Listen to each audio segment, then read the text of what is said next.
Gruesome Magazine.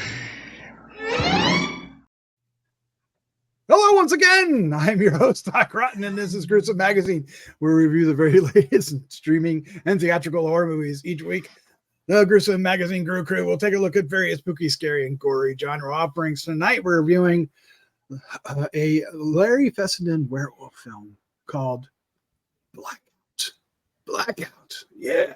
All right, let me introduce the crew. Starting off with Jeff Mohr. Jeff, how you doing, sir? I'm doing very good. How is everybody? All right. Thought maybe you fell asleep there for a second. All right, just like so super chill. All right. Also joining us, I got that. Crystal Cleveland, the Living Dead Girl. How you doing? Oh, okay. There you go. You happy? Are you happy? Is that enough energy for you, Doc? Is that enough? Do you want me to be like, hey? There you go. So good. It's awesome. I'm so ready to talk about this werewolf film. I can't wait. Excellent. Also joining us, if I can get through this, is award-winning filmmaker Christopher G. Mohr. I didn't realize werewolf films turn into a Valley Girl. Like, oh my god, I love this film. Totally. What's up, guys? We're here to talk about a horror film that involves a very hairy guy when it's the moon's out. Yeah, that's true. That's a fact. All right, Trainwreck 101. Rounding out the crew is the one and only. Say it with me. Oh yeah, Dave Dreher. Always impressive. Yeah. I'm riding the storm out. Guys. If I suddenly vanish, there's a storm. A tornado has killed me and my family. So no. God. Wow. I'm like, going dark there all of a sudden. We are now in a zombie movie. So don't black out during this review. Living Dead. If I black out, if I black out, it's because of the bad fun. Oh me. Okay. All right. Well, we are here to review the movie Blackout. We are going to start off giving you our first impressions. Those first impressions will be spoiler free, and then we'll dive into a discussion. We'll get into a spoiler or two. There's a few to be had. Yeah. And then we'll wrap things up with our score 1 to 5 and our favorite scene. And of course, we hope you enjoy not only this review, but many others that we have on the site. If you do, please hit the like, subscribe, share with a friend button. Each click is easy and free to do, and they will also help us find more horror fans just like you. Yeah. All right, let's take a look at the CAD, shall we? Boink! Blackout! Available on VOD beginning April 12th, 2024. The synopsis is: a fine arts painter is convinced that he is a werewolf wreaking havoc on a small American town under the full moon. Written and directed by Larry Fessenden. The cast includes Alex Hurt, Barbara Crampton, Marshall Bell, James LaGrosse, Kevin Corrigan, Jeremy Holm, Rigo Garay, Ella Ray, Peck, Gaby, Layner, and a host of other guest stars and can we names. Point a work of fascinatingly conflicted, far-reaching curiosity. That's the review. Oh, is that the review? Yeah, see it right there. Right there Thank you, Slant. Oh, wow. I'm like that is. I don't know if that's positive or negative completely. But it is something. Very artsy. It is something. Yes. Yeah, Wow. It kind of makes sense, doesn't it? Fascinatingly conflicted. Yeah. Yeah. Well, artsy fits this film. Yeah. Well, it's Larry Fessenden. That's what you get, right? Mm-hmm. All right. Let's get into our first impressions. And since Dave is on a clock, Dave, you go first. How about that? You know what? I see what Mr. Fessenden was going for with this movie, but I'm afraid he fell just a little bit short. But I didn't dislike it. Everything I want to say is pretty much going to go into spoilery, so I'm going to keep it until we go into the spoilery area. But you could see his love for the classic werewolf movies in this. I feel you could, but I think his limited budget and limited resources kind of hurt this film a lot. But I didn't dislike watching it, but I don't know that I'm going to rush out and buy it or anything like that. I'm glad I got a screener. Let's put it that way. Oh, ouch. Wow. All right. Fine. Crystal Cleveland, what was your first impression of Blackout? Okay, so this isn't my typical sort of film that I enjoy. I don't mean the werewolf part. I love werewolf films, but this is definitely an artsy fartsy film. It is definitely, I mean, literally, art tells some of the story here. However, I will say that yeah, it does. I really actually enjoyed this film. I don't know what per se this, maybe because the story is actually pretty cohesive. There's a cohesive story here. It doesn't seem like it's trying to be, one of those films that's like nonsensical and they're like, but it all makes sense. No, it does. It does tell a pretty linear story. It just does it in an artistic way, which I'm fine with that. Really, those kind of films I can get behind because I did enjoy the art portions of this film, and I really loved the werewolf. Actually, I think it was a perfectly fine way to go. When you have a low budget, I think that's probably the greatest way to go. And in fact, the first wolf scene with the red lights, I thought was very cool. I loved this shot that you saw with the eyes in the rearview mirror. I was like, that's beautiful, actually. Did I love the story? Nah, it's okay. But I found it entertaining and I liked the werewolf, and it did have a little bit of gore here and there, I mean, not too much, but there was some getting to some killing. I'm not sure people what got, right? Yeah, people got, so that was good. I feel like this had a message though that I was missing. I know there's some racists in here. Okay. But I was like, am I missing something else here? I feel like I am. But yeah, all in all, I would not recommend this to everyone because of the way that the story is told. But if you're a big fan of Wolfman movies and you can handle them being told in an artistic way, then I think you'd really enjoy this film. Mm-hmm. Yeah. Excellent. Yeah. Jeff Mohr, you're up next. First impression, Blackout. Okay. I kind of like Larry Fessenden's stuff. I got his, I think it's a Scream Factory box set. And yeah, he's low budget. And there are some, I don't know, seams and dents here and there that you could see. But on the whole, I really like what he's trying to do, which is he's trying to tell some sort of a story that has import in today's world centered around a monster of some kind. And one of his big things is the environment, which is played up big here. And he also, as Crystal said, touches on immigrants and not paying them equal wages, and just the big money guy trying to control the whole area. I didn't have a problem. I enjoyed it, and I saw a lot of actors that he's used a lot. James Gros, who plays the Tom Granick, the guy that Hammond, the big money guy, tells to go be the sheriff. He was in The Last Winter. He was in one of his movies. Also, I'm sure you guys saw Jeremy Holm, who was in Brooklyn 45 and The Ranger, among others. Kevin Corrigan had a small part that's been in a bunch of stuff. So there's a lot of, and you mentioned Barbara Crampton. So there's a lot of horror cred, I guess, here in this. I was fine with the wolf. I thought he did a pretty good job in the edits in terms of not lingering too long on something that may not have been that great in effects and or that they would have spent a lot of money on, but it worked for me. It definitely worked for me. I don't know where else to go with it, but I enjoyed it. I liked the setting. I liked the characters.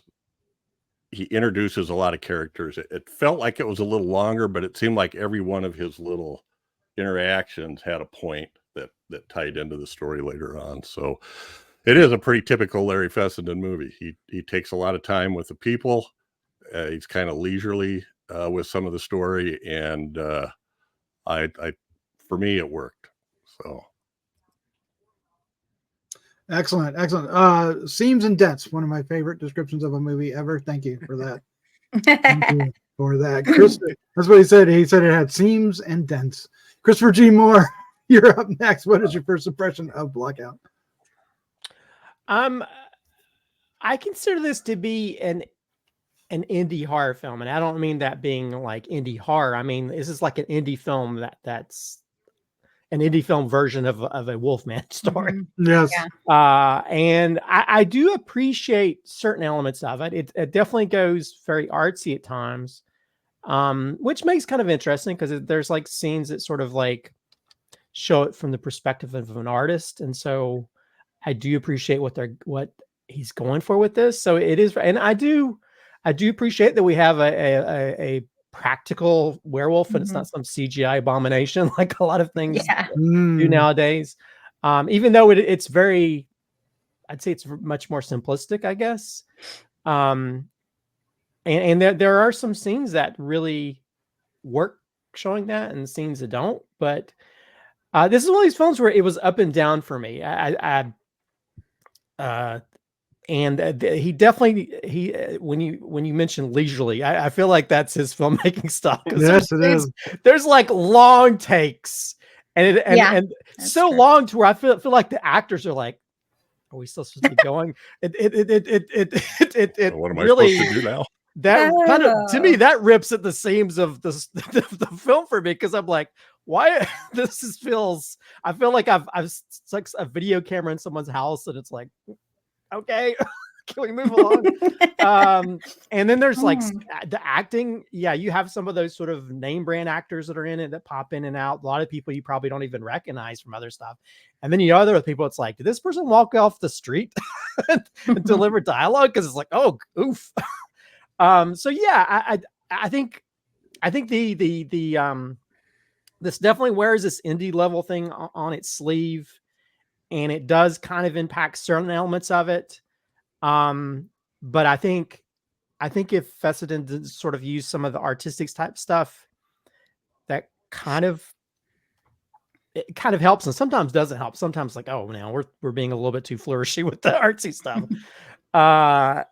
So yeah, I think it's definitely an interesting take that kind of takes the mythos of like werewolfdom and actually is very meta with it to begin with, because they make references to actually werewolf movies and stuff. So it is one of those things where you kind of like have this sort of like regular type story, grounded story with the horror element. So although there's also times where the exposition, there's the opening scene where he's talking to the god. It's like, wow, I talk about exposition 101 here. Let's just tell the whole story, and this and this and this because of this. And it's like, yeah, I think we could do a better job of delivering that information. And also, I think the writing, it's very apparent in how the characters deliver the dialogue, because a good majority of the characters talk the same. They just talk in this, well, this, and this, and this. They just talk in this monotone way that I was like, can we have some delineation between these characters other than seeing them? It just kind of, it seemed, because there's a lot of people that just talk the same, and maybe it's because of the way the dialogue is written. And I was like, yeah. But anyway, I think it's a good effort and a good sort of interesting indie take on the werewolf story. But it definitely has a lot of problems throughout for me. Throughout. My opinion, our first impression of Blackout isn't much different, Christopher. There's a lot I appreciate about this, and it is I would go even further than saying indie, that it's a film festival film. I mean, it's almost would be a film festival darling, I would imagine. Yeah. Because it has a lot of character actors that are in a lot of films that would end up being in the film festival. That it's just chock full of them. Some of them have been in other Fessenden films. Some of them, I'm not sure. At the same time, I really appreciate the practical werewolf. It's a little inconsistent, I think, from time to time, but at the same time, I really love the effort. It makes me really hunger back for like a Universal Wolfman film from the 30s or 40s Well, or 40s what's or 50s. coming? One's coming. Yeah, we have one coming, and it'll be interesting to see Oh, how how the that works out. how the Mhm. werewolf itself compares, and whether they, what a budget does to, if they can go practical, if they have to do digital. But the because I as much as I love films like The Howling and stuff like that, I do like the more man part of the wolf. Just I appreciate both too. and I like there's some dialogue in here that kind of mentions that when Wolfman is basically the worst of both parts, the worst part of the wolf and the worst part of the human, and I kind of like that idea. I never really thought of it that way, so I hey, thumbs up for that. But the movie it's leisurely. Leisurely is probably the best way to describe it. It is very chill. It's very kind of like going along. It doesn't really have highs and lows. And I mean, occasionally it gets a little bit of a bump because of the action going on, but it's not really. I mean, even the car wreck. There's a car wreck, and even that action is played down quite a bit. Just feels like they rolled just okay, everybody push. And then it didn't really look like an accident, but hey, I get it. Budgets. I'm with Crystal as well. I feel like there's a message in here that totally went over my head, that there's something they're trying to say, and I don't know. Is it just the way they're treating the workers, or is it some kind of is it ecological? What's the real? Is it oppression? Or what is the idea here? What are we actually going? Because there's so many different little mini stories going on at the same time, between his ways. I'll get into spoilers again, but there's all these little different threads, which makes it, in one hand, fascinating because there's a lot to follow. On the other hand, it makes it very long because there's almost too much to follow. And there's so many people, and you spend a lot of time with these people. Like all the supporting characters get a good, or even the cameo characters get a good meaty scene, which, is Fessenden known as a actor's director? I would imagine he is, given this film. What? The interviews I've seen with people that he worked with are all very complimentary. Maybe they just want to work together. I don't know. No, but what do you mean actors? As far when I ever I say a director is an actor's director, I mean that they get the best possible performance from an actor. Well, I don't know if he gets. I don't know if he gets that, but he does give he does act like I'm just saying, give him the opportunity. That's what an actor's director is. Not that they get along; it's that they get a good performance from. Yeah. The well, I meant it in the way that he gives them each. He gives everybody a chunk and a chance. They each get. Well, that's the writer. Yeah, which is he is as well. So okay, well then he is that here. There you go. So, but that would really more be the writer than the director. I mean, the director does have options, but I mean, if you've got someone speaking, and the editor, that too. Yep. Yeah. One thing. To be critical, the one thing I thought lacked on this was cinematography. I didn't think it had much atmosphere, but at the same time, I thought I wasn't sure if it was a mistake or a choice. Well, I totally get where Christopher's coming from, because I think had this been a 2-camera setup, this would have been far better in a lot of ways. I mean, because like you have this scene where like you're seeing people and you're so far away, but we don't move in ever on them. You don't get to see them. You don't get to feel the emotions because you don't get up close. And I get it. When you have one camera, it's hard, but yeah. And when you do, they do this weird. There's a weird thing when the lead guy is talking to Hammond, and it's always over the shoulder of Hammond. There's a long stretch before, even when he's talking, before you go back and see the other side and see Hammond and in the face. So very strange. It was like, did they forget to get a shot, or did it just not work, or was it I don't know. It was like, go ahead. I think I mean, some of it seems intentional, I guess, because there are a lot of there's some really beautifully framed stuff. Yes. I mean, because there's even that opening shot of the people having that awkward sex scene out. Okay, I was gonna say, I was like, let us not forget that.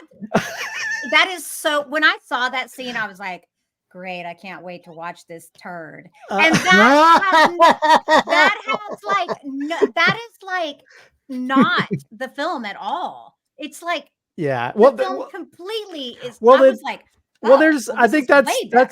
that's this kind of film in a nutshell. There's certain scenes, if you like, just look at those specific scenes, like, wow, what is this? And then other things, oh wow, this is great, because there's some really beautifully framed stuff. They're framed shots, and they have some really for an indie film, they have some nice locations they shot around and inside. And then but then there's just long. I mean, there's a one scene between his ex and that guy who are like making food, and it's and it goes so long for no reason. Yes. I'll go with that.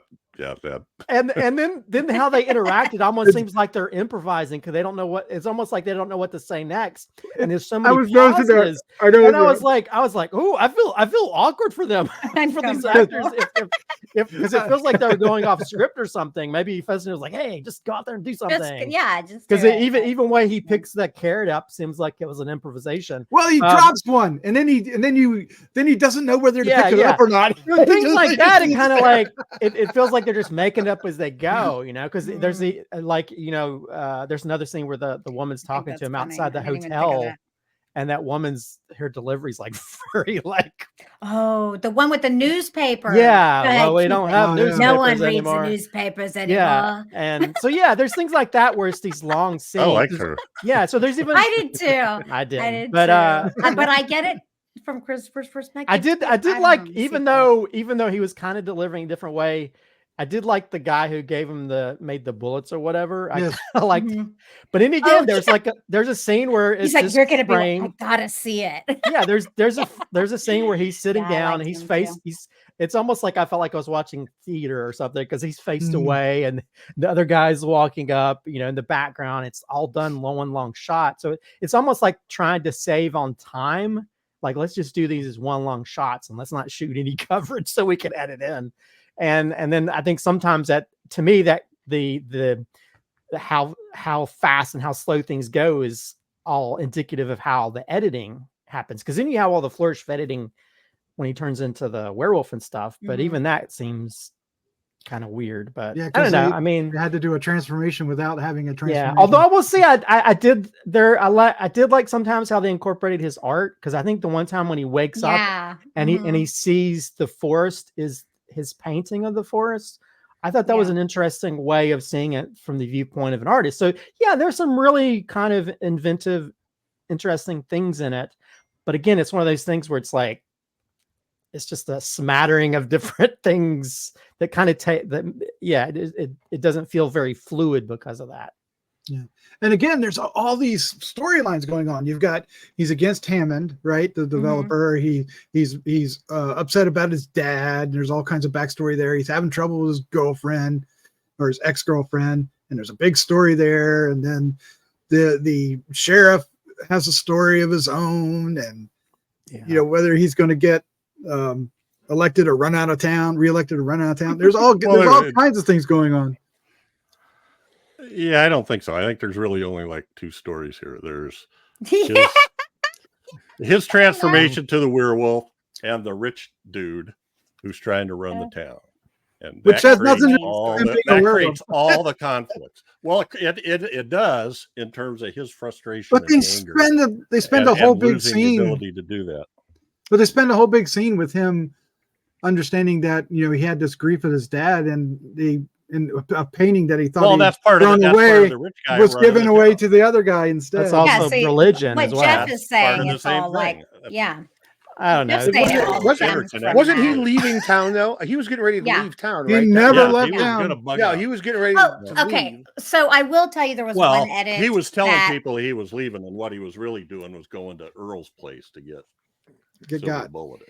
So this is the thing. The one editing scene where he calls him and says, I'll be there 20 minutes tops. Bright daylight, and then it's nighttime. Yep. And he transforms. What? That was weird. I'm not going to argue with the time bit, because there was one scene where I thought the same thing. I'm like, I was like, what happened? Yeah, They they- do that much, and now it's dark. You know, They go pretty fast. Yeah, Also, they're- I don't. 20 minutes. He said, I'll be there 20 minutes. If he hadn't said that, I wouldn't have thought And anything. I don't know if, I get you on that. Yeah. if this is too spoilery, but did you guys watch through the little mid credit sequence? No. Yeah, he came back up and was drawing or He's something. I can't walking down. remember. He's walking down the Yeah, I road. forgot. he's walking down the road and met the other. Yeah, Who's Yeah. the other guy? Oh, I saw the other guy walk past him. I Yeah. assume that's the original I did see that. werewolf that bit him. Okay, I didn't know That's if what I assumed. I Okay. don't know. It's an that's odd what I'm thing to saying. I say. was like, I don't know who this person I is. did have that. I had that wondering at the beginning, at the end of the movie, like, so who bit him? I'd kind of like to. Although I will say there's who was far more developed. well, third the werewolf. when they showed that the original werewolf that bit him, that first Yeah. thing with long hair, I thought it was interesting. But then they have this close up. It looks like Yeah. a doll. Yeah. Like, Yeah. I was like, Look oh back. no, Look like- you just ruined it. All right. Well, let's before we wrap this up. Dave has been awful quiet. Dave, I want you to talk about. You're always the special effects. So, what did you think of the special effects in this? The werewolf? I enjoyed it. I really appreciated the the practical aspect. I mean, they did what they could do. I mean, we did see that other. I was calling it the mother werewolf, but that other one. And you're right. It looked like it was just a mock up or I mean, we seen it like full body one time in some type of a flashback or something. Yeah. And then we seen that close up. So I definitely had that feeling of like, okay, look, we spent $5,000 on this damn thing. We're showing it twice. That's probably true. But when on the actual lead character, it was just enough. You could tell it was still him underneath it. And I thought it was serviceable. I thought it was fine. I really do. I didn't mind it. And I was being quiet because I love listening to you serviceable guys enough talk these about days. I don't know. the filmmakers. The more of the filmmaking background, it's interesting because like a lot of that stuff you guys were talking about, like was totally lost on me. I had never seen it, but now that you pointed out, it's like, oh yeah, holy shit, you're 100% right. But I don't watch it as a filmmaker. I just watch it as like, do I like it or do I not like it? I will. So that's why I like to sit and listen. I will say that one shot where he's feasting on that woman, the naked woman. That shot it's was pretty. Felt like a Yeah. old school, Universal monster shot of where he's holding her, and even the way she's And she's cradled. like the way she's like. I mean, the way she's cradled, she's it looked like one of those artistic things we see of like, she's Yeah, like, except the Like a nudity. promotional. well, not the nudity part. I just felt like it was very beautiful. The Yeah, artistry of how she that was like- looked. how she was like draped. It was like That was a as dance. close to Universal monsters was as we kinda got. cool. Yeah. I So agree. some of the Like a scenes too that romance were almost novel like cover with a werewolf. colorless shots where he's Yeah. running through the Mhm. forest. They look almost black and white when he's like dashing through the forest. Some God, of they those have like that. such a heavy vignette on those Yeah. too. I was like, Yeah, I but like some of my them reminded vignettes me now. of that. All right. Well, let's go ahead and wrap this up. Let's give our score 1 to 5 and our favorite scene. Dave, you're up first. I'm going to give this a 3. I didn't dislike it. I really didn't. It was an okay watch. And again, I love when you get to see a filmmaker's love of the classic films. And I think Fessenden definitely has a love for those old films. And this was his attempt at trying to make something like that. And you can't fault a man for that, can you? Favorite scene's got to be with that Marshall Bell and when they're in the jail cell and he handcuffs himself. Yes. Transform. I like that a lot. I'm a big Marshall Bell fan anyway. I'd like to see more of him in this movie, but he's getting up there. I mean, he's going to be in his 80s, maybe 70s, 80s. He's got to be 82. Okay. Yeah. Wow. But Well, it was good. yeah, and it was great seeing him work. And I thought that scene worked out particularly well. I enjoyed it. Got caterpillars on his eyes. But is this getting any type of a theatrical? Or is this a straight to VOD? It did get a small theatrical. Yeah. Yeah, okay, It's going to But- VOD. it's going to VOD. So if you like kind of classic werewolf movies and you don't mind a little filler and a little artsy, give it a watch. There You could do worse. You could do worse. Yes, you can. Yeah. We've seen a lot of work. Sure. Crystal, what's your score 1 to 5 and your favorite scene? So mine's not that far off from Dave. I'm giving it a 3.5. So, Oh, nice. Yeah. Did he say his favorite scene? He did. Yeah, jailhouse, the one they're locked in the Oh jail yeah, cell. duh. My bad. See, I want to take the transformation scene, but I could give that to someone else because I really liked the cartoon in the middle when they talk about him, and then I liked it. Mhm. Yeah, I So did too. I Yeah, thought it it was was kinda cool. cool. And I Interesting way liked to do a even the way it was Broke up the drawn. exposition. Yeah. I don't know. Sometimes that stuff can really work and sometimes it fails. But I felt like in this, I was like, oh, that's nice. And I actually I liked a lot of the art that we saw too. A lot of the drawings and the like paintings and stuff. I actually Agree. thought they were pretty decent. So I was like, that's cool. How they kind of told this story too, of his transformation. Yeah, and you see the memory because it's all of them are done from his Mhm. memories, and they're not quite 100%, but yet they do. So yeah, I like that too. Yeah. Jeff, score 1 to 5, favorite scene. And before I forget, I did want to mention I love the interplay between the sheriff and the deputy. I thought that was a well done relationship.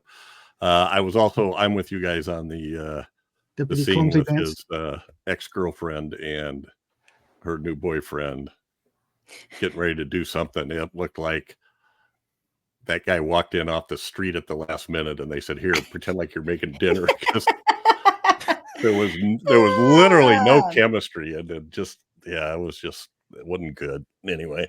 And he's not a bad actor. I've seen He's been in other things. Yeah.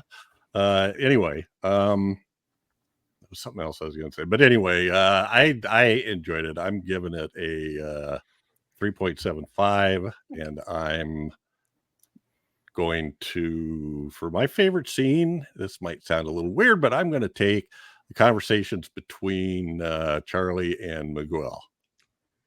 When Nice. Charlie's saying, what did you really see? And then he says it one more time at the end. You know what I saw. And you know what I saw. I just I I love thought that. Miguel was like the coolest Yeah. guy. I just thought. Yeah. Yes, yeah. All right, Christopher. Oh boy, what is your score? 1 to 5 for your scene? I don't know. I just turned into Beastie Boys for a second there. Yeah. You know what? I'll give it 3.5. I have issues Nice. with it, but I think some of the other things kind of balance it out for me. That's nice. To where there's enough interesting elements, it makes up for the bad acting in places and other things that I could do without, and the long scenes where the guy's trying to let me go get that weed for us. Let's see. They should have smoked weed before they did that thing. That's for sure. I will say favorite scene. This is probably a weird thing to pick. Originally, I was going to pick the scene where his friend sees him with the girl, but I think that's just I just like the shot of that. But I'll say the favorite scene is like towards the end when he's escaping and he's running through the woods. I really like the way where they go by the trees and they go shot by shot. The way that's edited, it's almost like it's not a really continuous shot, but because you're going by trees, you go into a different shot. The way that's framed and the way that's edited together was a really beautiful scene. And I think that I just wish there was more of that. Yeah. But when you have other stuff that doesn't work as well, when there's just long scenes for no reason. So I did like the way that was edited together for that little snippet where he's escaping and sometimes it gets closer or far away and stuff. I really like the way that was edited together, those different shots of him escaping through the woods. That worked. It kind of reminded me of other scenes I've seen. The only one I can think of right off the top of my head is in the Twilight Zone, but where a creature is walking on the other side of a row of trees, and as they go past the objects, different people come out the other side. That's not what happened here. No. But at first it reminded me of that, and then I thought, oh, this is cool. He's going another direction. All right. Well, I'll give this movie. I had written down 3 1/4, so that's what I'm going to go with, 3.25. And my favorite scene, it's okay. So at the end, when he comes out of the smallest jail cell ever, I guess it's a small town.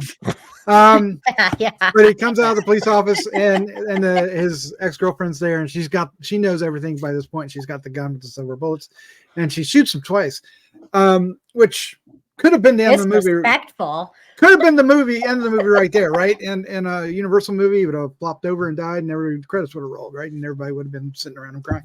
But in this one, what I liked about it was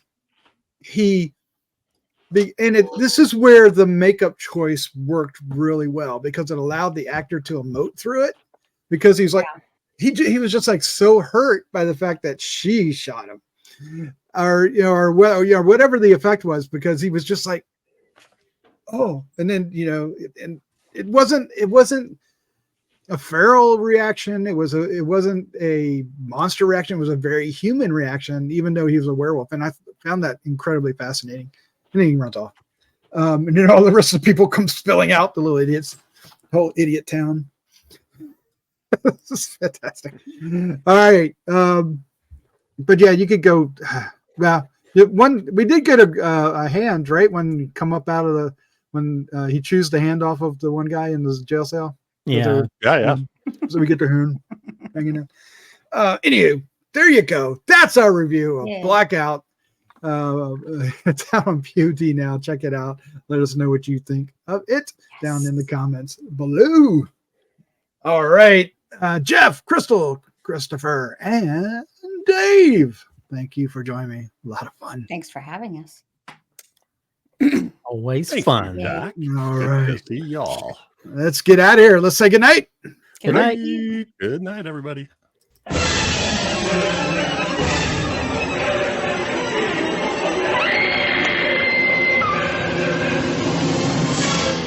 Gruesome Magazine.